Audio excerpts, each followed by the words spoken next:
किसी ने बड़े कमाल की बात कही है कि ताकत आवाज में नहीं सोच में होनी चाहिए, क्योंकि फसल बारिश से होती है, बाढ़ से नहीं। हाय गाइस, मेरा नाम है आरजे कार्तिक। आज की कहानी आप में से किसी दोस्त ने मुझ तक पहुंचाई है।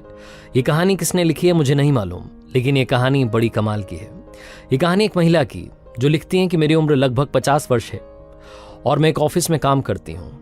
मेरे घुटनों में दर्द रहता है, बड़ी समस्या होती है आने जाने में, लेकिन क्या करूं, फैमिली चलाने के लिए, घर परिवार का खर्चा निकालने के लिए जॉब करनी पड़ती है। एक दिन ऑफिस से निकली घर के लिए, बस स्टॉप पर पहुंची। वहां जाकर के देखा तो हमेशा की तरह मेरे बैठने के लिए जगह नहीं थी। पहले से बहुत सारी भीड़ थी। बहुत देर तक इंतजार करती रही। फाइनली एक बस आई। बस में जब अंदर चढ़ी तो देखा वहां भी बैठने के लिए जगह नहीं थी।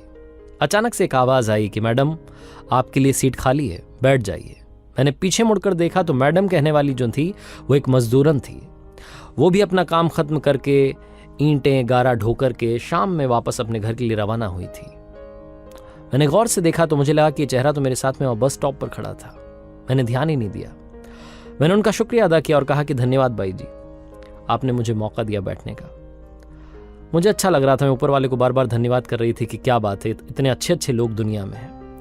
थोड़ी देर के बाद में मेरे पास वाली सीट पर एक महिला बैठी थी। उनका स्टॉप आ गया, उठ करके चली गई, सीट खाली हो गई। मैंने फिर से उनसे कहा कि बाई जी आकर के बैठ जाइए, लेकिन इस बार वो आकर के नहीं बैठी। सीट खाली थी।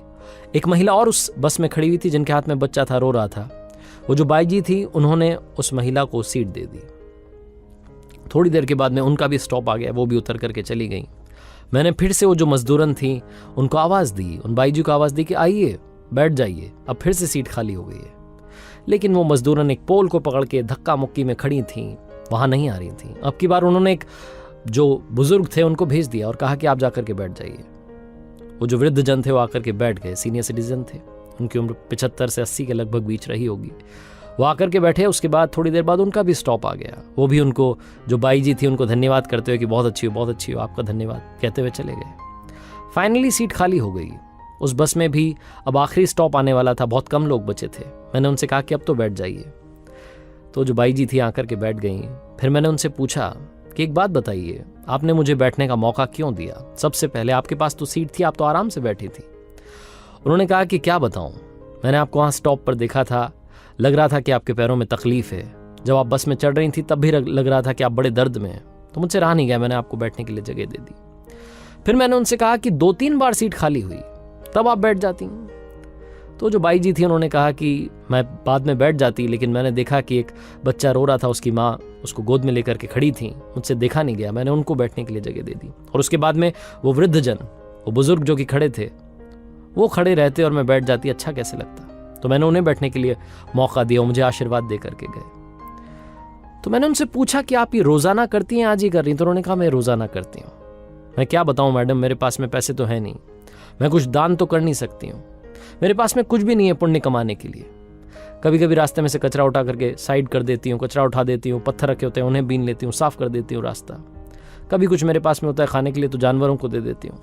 और यहाँ बस में मैं तो कर लेती हूँ मेहनत, मुझे कोई दिक्कत नहीं है। जब मैं देखती हूँ कि ऐसे लोग जा रहे हैं जिनको खड़े रहने में तकलीफ हो रही है, परेशानी में है, तो उनके लिए सीट दे देती हूँ। ये सीट कौन सा, हमें घर लेकर के जाना है। ये छोटी सी यात्रा जिसमें वो कहती हैं कि मैंने काफी कुछ सीखा। और वो जो बाई जी थी जो मजदूरी कर रही थी, उन्होंने मुझे पता नहीं कितना बड़ा लेसन दे दिया। दुनिया में लोग कई बार सोसाइटी के लिए कुछ कर रहे होते हैं, लेकिन दिखावे के लिए कर रहे होते हैं। वो कहती हैं कि वो चुपचाप अपना काम कर रही थी, जितना बन पड़ रहा था, थोड़ा बहुत जो दूसरों के लिए कर सकती थी वो कर रही थी। और उन्होंने मुझे उस दिन सिखाया कि जिंदगी में आपके हाथ में जितना कुछ है, जितना कुछ आपके पास है, अगर आप वो खुशी बांट सकते हैं तो बांटिएगा जरूर। छोटी सी कहानी है, और ये बस जर्नी की कहानी हमें सिखाती है कि लाइफ में हम सबके पास में कुछ ना कुछ है जो हम शेयर कर सकते हैं। चाहे वो आपके पास में पैसा हो, आप किसी की मदद कर सकते हो, या आपके पास में कोई ऐसी चीज़ हो जो आप किसी के साथ बांट सकते हो, आपके पास ज्ञान हो जो आप बांट सकते हो। कई सारे टीचर्स हैं इस दुनिया में जो फ्री में बच्चों को पढ़ा रहे हैं।